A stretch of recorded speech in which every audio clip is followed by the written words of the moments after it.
What's up, Crypto Crew, and welcome back. Or if this is your first time, I'm Captain Crypto Mite, actively escaping the matrix, scoping out the crypto ocean. So if you like your odds, get on the boat, stay up to date, thumbs up, and join the hunt. Into the boat! Crypto Crew, when a decentralized-first project gets recognition from one of the strongest infrastructure teams in Web3, that's a big deal. And today we'll discuss exactly that. Flux Technologies' flagship decentralized compute network powers front ends, back ends, game servers, AI, and more across a massive node footprint worldwide. Recently, we saw AWS suffering an outage that affected Coinbase, Ethereum L2s, and other crypto projects, which begged the question, how decentralized are these systems really? That happened to be a blessing in disguise for Influx, which prior to that event announced Casp public nodes are now live on the Flux Cloud marketplace.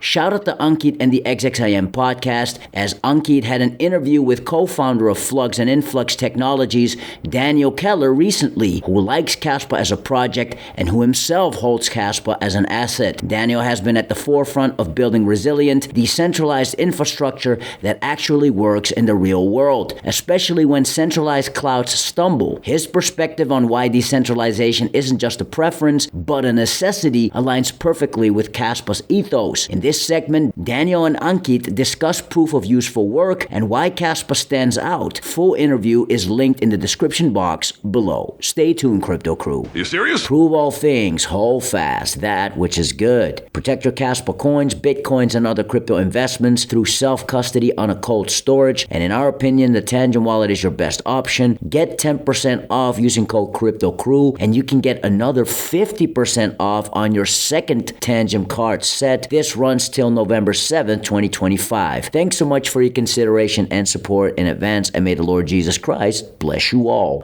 I think we're leaving that speculative market where you got a white paper and a dream, and you're going to build something, and the community is all excited, they get in early.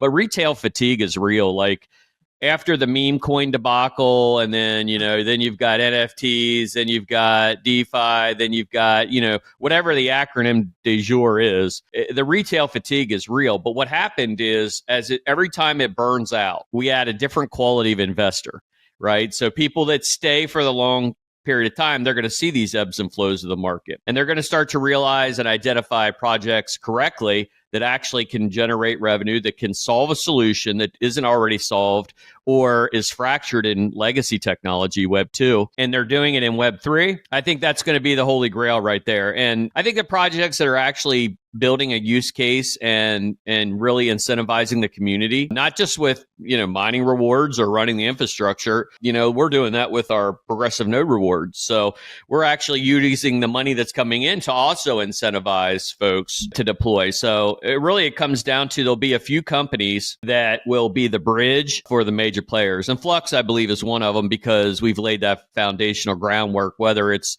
front ends, back ends, game servers, you name it, AI.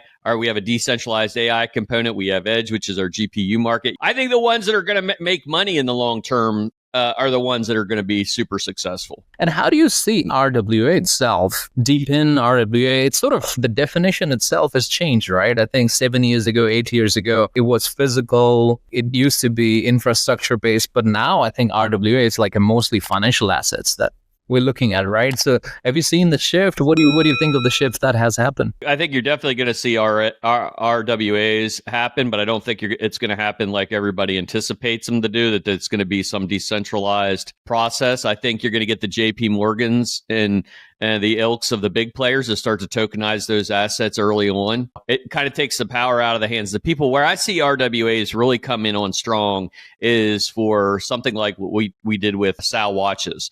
So we actually created a watch that was linked to an NFT and embedded in that watch. So what we're trying to do is take away the counterfeiting piece, because 80% of Rolex physical watch. Yep. So think of it this way. If you have the watch and you have the NFT, you own the watch. If you have the watch and you don't have the NFT, it's probably stolen or lost or something of that nature. So really, it creates two new markets for watches, the ones that are verified and the ones that are unverified.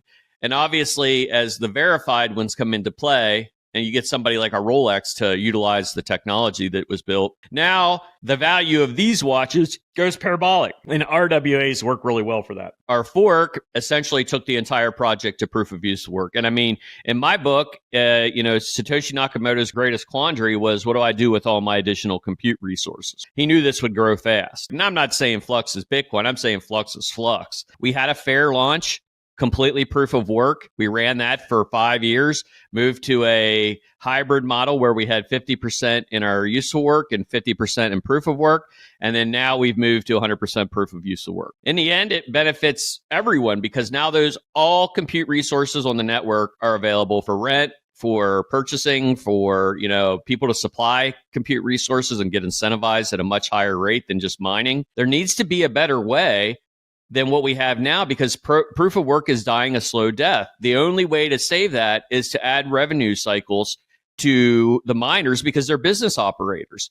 So if you utilize Flux Core and you mine whatever project you want to mine, let's say it's Telesta or another project, you want to mine that. If you're using Flux Core, you're available for use of work. So say a rendering job comes in or an AI job comes in, your compute can be switched, do this job over here, get paid at a much higher incentive, and then come back again. Not only that, we're not charging people for software. We're paying you to do it. The Hive OSs of the world, they're charging you per rig. We're not doing that. We're actually paying you per rig that you deploy, and you're getting part of the block reward from Flux, which is pretty amazing when you think about it. And I think that's what people need to understand. I mean, we're talking trillions and trillions and trillions of dollars are going to inflow into these projects. If you don't think that's the truth, the majority of investors are sitting in cash positions right now. Warren Buffett holds more cash than several countries. So, and if you think that's just chilling there, you've got another thing coming. We've been retail to this point. Now we're talking about financial institutions.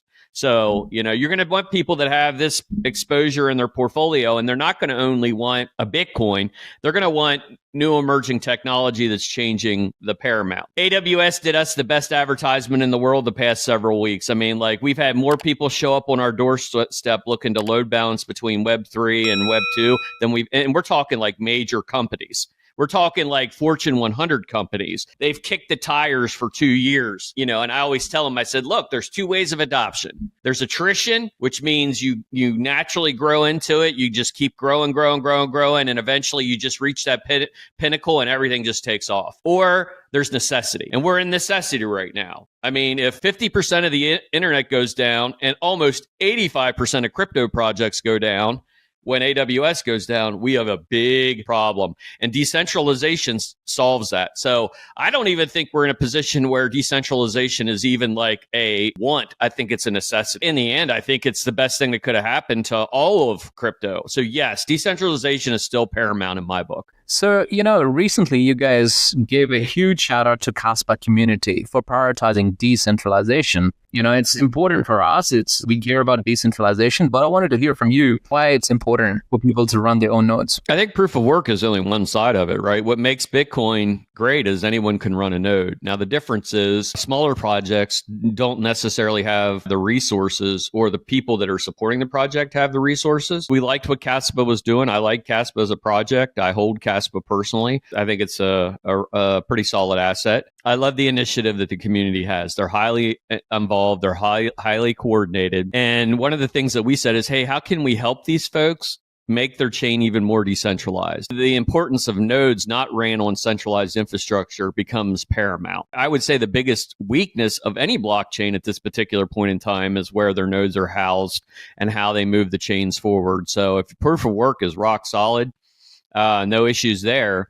But if your node network is having challenges, then you have issues there. One of our teammates, Lucas, came to me and he says, hey, we want to do an initiative with Kaspa, and we want to work with their community, work with their, I believe it's the foundation they worked with, and we're going to push Kaspa nodes on Flux. We did this with KDA very, very early on. As a matter of fact, it was one of the first use cases we ever deployed on Flux was their chain web data. And they came to us with a very significant problem, and that is that their nodes were being attacked. Your nodes are an important part of the project. And what happened was they would DOS these nodes, they would go offline, and now they were just picking and choosing nodes. So what Flux did is we came in and deployed 1,000 nodes in 30 minutes. But the thing about those 1,000 nodes is if you hit one, another one will immediately appear. So there's no way to truly DOS those nodes to the point where they're all down, because Flux is already working on moving it to, this one goes down, no problem. They got 2 more over here. The use case was proven with that. They were able to eventually fix their nodes so they wouldn't be DOSed, and we kept running infrastructure on Flux. And we believe Kaspa can benefit from that as well, because the more decentralized you are, the better off you are in the long term. This vote of confidence from Influx for the Kaspa community and its decentralized first mission is powerful, to say the least. A massive shout out to Daniel Keller and the Flux team, as well as Ankit and the XXIM Podcast, who have been working overtime providing loads of valuable content regarding decentralization and Kaspa. But wait! There's more! In one of our next videos, we go deeper, Crypto Crew, with topics such as Kaspa nodes, why they matter, how to harden them, and what resilient node infrastructure looks like when it's battle tested. You don't want to miss that breakdown, Crypto Crew. Again, catch the full interview in the description box below. Prove all things, hold fast that which is good. Stick around. Fix your mind before you get to the grind. And with that said, let's continue to escape the matrix. Let's continue to be on the look out for the next big thing here on the crypto ocean. Grow in grace, and let's make some crypto waves. Say I.